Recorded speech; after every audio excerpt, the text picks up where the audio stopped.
اعوذ باللہ من الشیطان الرجیم بسم اللہ الرحمن الرحیم وَلَقَدْ جِئْتُمُونَا فُرَادَىٰ كَمَا خَلَقْنَاكُمْ أَوَّلَ مَرَّةٍ وَتَرَكْتُم مَّا خَوَّلْنَاكُمْ وَرَاءَ ظُهُورِكُمْ وَمَا نَرَىٰ مَعَكُمْ شُفَعَاءَكُمُ الَّذِينَ زَعَمْتُمْ أَنَّهُمْ فِيكُمْ شُرَكَاءُ لَقَد تَّقَطَّعَ بَيْنَكُمْ وَضَلَّ عَنكُم مَّا كُنتُمْ تَزْعُمُونَ۔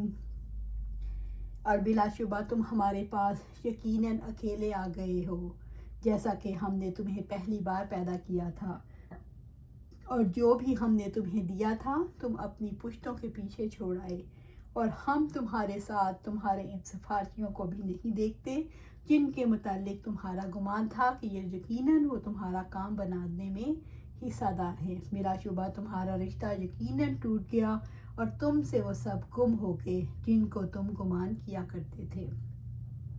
سورۃ الانعام آیا 94۔ تم ہمارے پاس اکیلے آ گئے ہو، نہ کہ کہہ کر اللہ تعالیٰ نے کہہ کر اللہ تعالیٰ نے توجہ دلائی ہے، دیکھو بے یار و مددگار اور ننگے جسم آ گئے ہو، تمہارے سارے سہارے چھوٹ گئے، تمہارے سارے وسیلے تم سے دور ہو گئے، تمہارے اختیارات جو اللہ تعالیٰ نے تمہیں عطا کیے تھے ختم ہو چکے۔ قیامت کے دن نہایت افلاس میں سب اکیلے اکیلے آئیں گے، ان کے ساتھ نہ گھر والے ہوں گے، نہ اولاد، نہ دوست احباب۔ قیامت کے دن عریاں حالت میں آئیں گے جیسے اللہ تعالیٰ نے پہلی بار پیدا کیا تھا۔ قیامت کے دن وہ سارے امور کٹ جائیں گے جو دنیا میں بندے کے ساتھ تھے، سوائے اچھے اور برے اعمال کے۔ یہ اعمال ہی ہیں جو نفع دیں گے یا نقصان۔ قیامت کے دن جن نعمتوں سے نوازا تھا وہ سب پیچھے چھوڑ جائیں گے، یعنی کسی کام نہیں آئیں گے۔ نبی صلی اللہ علیہ وآلہ وسلم نے فرمایا، ابن آدم کہتا ہے میرا مال میرا مال، حالانکہ اس کا مال تو وہ ہے جو اس نے کھایا ختم کر دیا۔ انس بن مالک رضی اللہ تعالیٰ عنہ سے روایت ہے کہ رسول اللہ صلی اللہ علیہ وسلم نے فرمایا، مرنے والے کے ساتھ 3 چیزیں جاتی ہیں، پھر 2 چیزیں واپس آ جاتی ہیں، جبکہ ایک چیز باقی رہ جاتی ہے۔ مرنے والے کے ساتھ اس کے گھر والے اور اس کا مال اور اس کا عمل جاتی ہیں، اس کے گھر والے اور اس کا مال تو واپس آ جاتے ہیں اور اس کا عمل باقی رہ جاتا ہے۔ ہمیں اللہ سبحانہ تعالیٰ عمل صالح کرنے کی توفیق عطا فرمائے جو ہمارے کامیابی کا باعث بنے۔ عائشہ رضی اللہ تعالیٰ عنہ فرماتی ہیں کہ میں نے رسول اللہ صلی اللہ علیہ وسلم سے سنا، آپ صلی اللہ علیہ وآلہ وسلم فرما رہے تھے کہ قیامت کے دن لوگوں کا حشر اس طرح ہوگا کہ وہ ننگے پاؤں، ننگے بدن اور بغیر ختنہ کے ہوں گے۔ تو عائشہ رضی اللہ تعالیٰ فرماتی ہیں، میں نے عرض کیا، اے اللہ کے رسول صلی اللہ علیہ وآلہ وسلم، کیا عورتیں اور مرد اکٹھے ہوں گے اور ایک دوسرے کی طرف دیکھیں گے؟ آپ صلی اللہ علیہ وسلم نے فرمایا، اے عائشہ، یہ معاملہ اس بات سے بہت سخت ہوگا کہ کوئی عورت کسی کی طرف دیکھے۔ ابن عباس رضی اللہ تعالیٰ عنہ سے روایت ہے کہ رسول اللہ صلی اللہ علیہ وآلہ وسلم نے فرمایا، بلا شبہ قیامت کے دن تم اس حال میں جمع کیے جاؤ گے کہ تن پر کپڑے نہ ہوں گے اور سب بے ختنہ ہو گے۔ اس کے بعد آپ نے سورۃ انبیاء کی یہ آیت تلاوت فرمائی، کما بدأنا اول خلق نعیدہ وعدا علینا انا کنا فاعلین۔ جیسا کہ ہم نے ابتدا میں پیدا کیا تھا اسی طرح ہم لوٹائیں گے، ہمارے ذمہ یہ وعدہ ہے، بے شک ہم اس کے مطابق کرنے والے ہیں۔ پھر فرمایا کہ سب سے پہلے ابراہیم علیہ السلام کو کپڑے پہنائے جائیں گے۔ عائشہ رضی اللہ تعالیٰ عنہ سے روایت ہے کہ رسول اللہ صلی اللہ علیہ وسلم نے فرمایا، دنیا اس کا گھر ہے جس کا کوئی گھر نہیں، اور اس کا مال ہے جس کا کوئی مال نہیں، اور دنیا کے لیے وہ شخص جمع کرتا ہے جس کو عقل نہیں۔ اللہ سبحانہ تعالیٰ ہمیں عقل دے کہ ہم آخرت کے لیے جمع کریں، آمین یا رب العالمین۔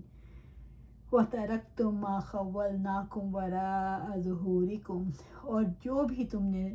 اور جو بھی ہم نے تمہیں دیا تھا تم اپنی پشتوں کے پیچھے چھوڑ آئے۔ اللہ تعالیٰ نے انسان کو بے بسی کا احساس دلایا کہ دیکھو، مال پیچھے رہ گیا، اولاد پیچھے رہ گئی، عزت پیچھے رہ گئی، اسٹیٹس پیچھے رہ گیا، تمہارے ہاتھ میں کچھ نہیں، تمہارا کوئی اختیار نہیں۔ بے اختیار ہونے سے پہلے اپنے اختیار سے اللہ تعالیٰ کی اطاعت کر لو۔ ابو ہریرہ رضی اللہ تعالیٰ عنہ سے روایت ہے کہ رسول اللہ صلی اللہ علیہ وآلہ وسلم نے ارشاد فرمایا کہ جب مرنے والا مر جاتا ہے تو فرشتے آپس میں پوچھتے ہیں کہ اپنے مال اور اعمال سے کیا لے کر آیا جو اس نے پیچھے بھیجا تھا، اور دنیا کے لوگ یہ پوچھتے ہیں کیا چھوڑ کر گیا۔ انس رضی اللہ تعالیٰ عنہ سے روایت ہے کہ رسول اللہ صلی اللہ علیہ وآلہ وسلم نے ارشاد فرمایا قیامت کے دن انسان کو اس حالت میں لایا جائے گا گویا وہ بھیڑ کا بچہ ہے۔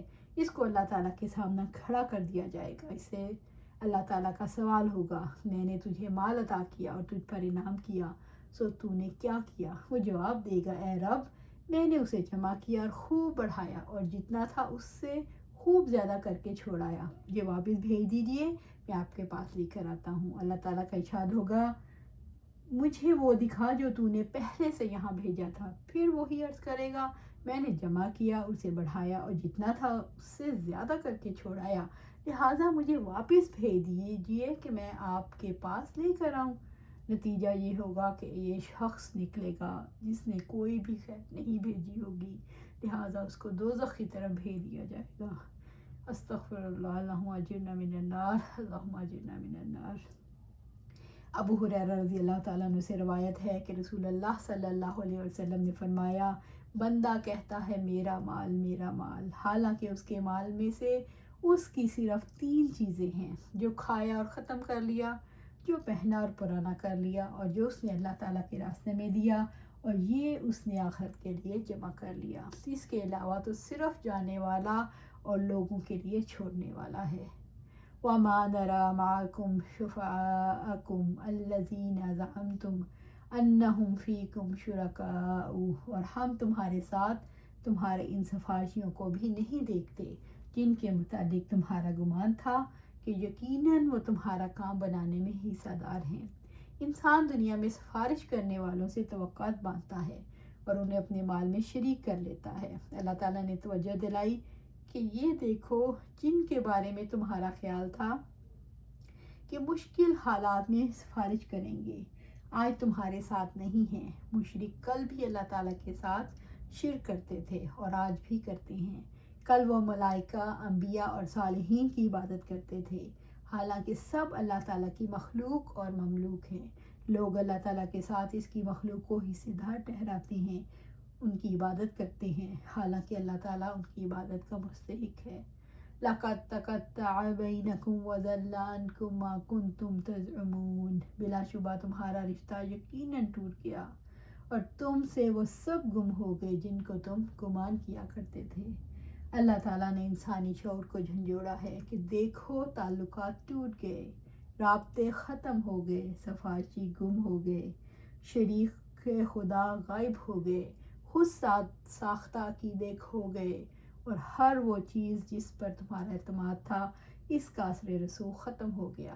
آج تمہارے اور تمہارے شرکاء کے درمیان رابطے ختم ہو گئے، ان تعلقات نے کوئی نفع نہیں دیا۔ وَضَلَّ عَنْكُمْ مَا كُنْتُمْ تَزْعُمُونَ، اور تم سے وہ سب گم ہو گئے جن کو تم گمان کیا کرتے تھے۔ جو تمہارے دعوے تھے کہ تمہارے سفارشی تمہیں امن دیں گے، نفع دیں گے، نجات دیں گے، سب کچھ گم ہو گیا۔ ابلیس نے تمہارے لیے سب کچھ کیسے خوبصورت بنا دیا تھا، تم دھوکہ کھا گئے اور اپنی ذات، اپنی اولاد اور اپنے مال کے بارے میں خسارے میں رہے۔ اس آیت کے انسان پر کیا اثرات مرتب ہوتے ہیں؟ انسان دہشت زدہ ہو کر اللہ تعالیٰ کی طرف پلٹتا ہے کہ اب کوئی جائے پناہ نہیں۔ اس آیت کو پڑھ کر مومن کا دل اللہ تعالیٰ پر یقین سے بھر جاتا ہے، وہ اللہ تعالیٰ کا دامن تھام لیتا ہے۔ ان اللہ فالق الحب والنوى یخرج الحی من المیت ومخرج المیت من الحی ذالکم اللہ فانا توفقون۔ یقیناً اللہ تعالیٰ ہی دانے اور گٹھلی کو پھاڑنے والا ہے، وہ زندہ کو مردہ سے نکالتا ہے، وہ مردہ کو زندہ سے نکالنے والا ہے، وہی اللہ تعالیٰ ہے، پھر تم کدھر کو بہکائے جاتے ہو۔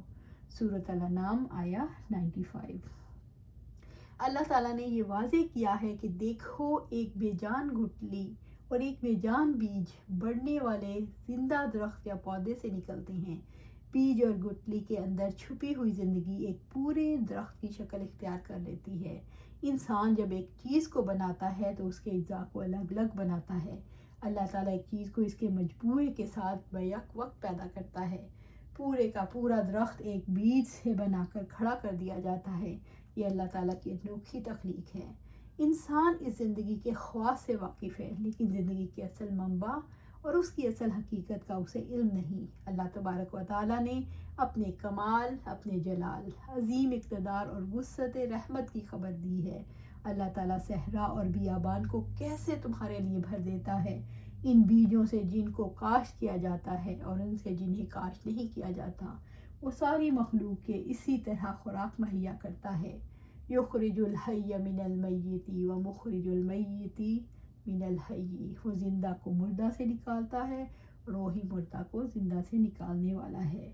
یخرج الحی من المیت، وہ زندہ کو مردہ سے نکالتا ہے، وہی ہے جو منی سے حیوان اور انڈے سے چوزا پیدا کرتا ہے، وہی دانے اور گٹلی سے اناج اور درخت پیدا کرتا ہے۔ وہ مخرج المیت من الحی، میت سے مراد وہ تمام چیزیں جن میں روح نہ ہو۔ وہ پرندے سے انڈا نکالتا ہے اور درختوں اور پودوں سے گٹلیاں اور دانے نکالتا ہے۔ وہ زندہ کو مردہ سے نکالتا ہے اور وہی مردہ کو زندہ سے نکالنے والا ہے۔ اللہ تعالیٰ کے سوا کوئی بھی مردہ ذروں کو زندہ کرنے والا نہیں۔ زندگی کے آغاز کے وقت کوئی یہ قدرت نہیں رکھتا تھا کہ مردہ ذروں کو زندہ کرے۔ وہ اللہ تعالیٰ ہی ہے جو موت کے وقت زندہ ذروں کو مردہ کر دیتا ہے۔ زندگی ایک راز ہے جس کی حقیقت کا علم صرف اللہ کے پاس ہے۔ ہر چیز کی تخلیق اور اللہ تعالیٰ کے اندازے اور اس کی تقدیر کے مطابق ہوتی ہے۔ ذالکم اللہ، وہی اللہ تعالیٰ ہے۔ کہہ کر کس جانب توجہ دلائی جا رہی ہے؟ وہی اللہ تعالیٰ تمہارا رب ہے جو زندگی کا موجد ہے، جس کا راز کسی کو معلوم نہیں۔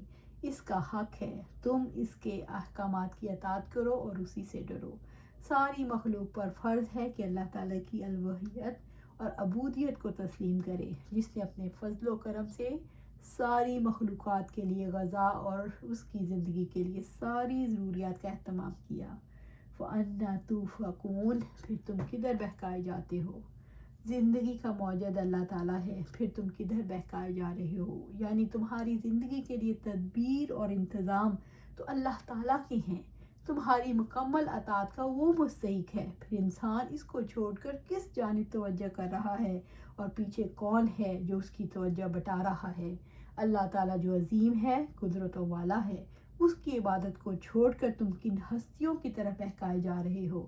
کن کی عبادت کر رہے ہو جو اپنے لیے نفع نقصان کے مالک نہیں، جو موت و حیات اور دوبارہ اٹھائے جانے پر قادر نہیں؟ آج سب سے زیادہ ہم جس کی طرف بھاگے جا رہے ہیں وہ مادہ پرستی ہے۔ پیسے ہیں، دولت ہے، گاڑی ہے، گھر ہے، جاہ و جلال ہے، نام لے، بس مادہ پرست انسان ہو گیا۔ اللہ تعالیٰ سے دعا ہے کہ انسان ہمارا دل اس دنیا میں نہ اٹکائے، صرف آخرت میں اٹکا رہے۔ اللہ سبحانہ تعالیٰ ہمیں اپنی اس میں رکھے، اپنا عشق نصیب عطا فرمائے۔ اللہ تعالیٰ اپنا لو عطا فرمائے، اپنا کر لے، اپنا بندہ بنا لے۔ جب اللہ انسان رب کا بندہ بن جاتا ہے، اب بن جاتا ہے، اسی میں سکون ہے۔ انسان دینار کا بندہ نہ بنے، اللہ کا بندہ بنے، جیسے آپ صلی اللہ علیہ وسلم نے بنایا۔ ہمیں اللہ اپنا بندہ بنا لے تاکہ ہم سیدھی راہ پر چلیں اور آخرت میں کامیابی سے ہم کنار ہوں۔ آمین یا رب العالمین۔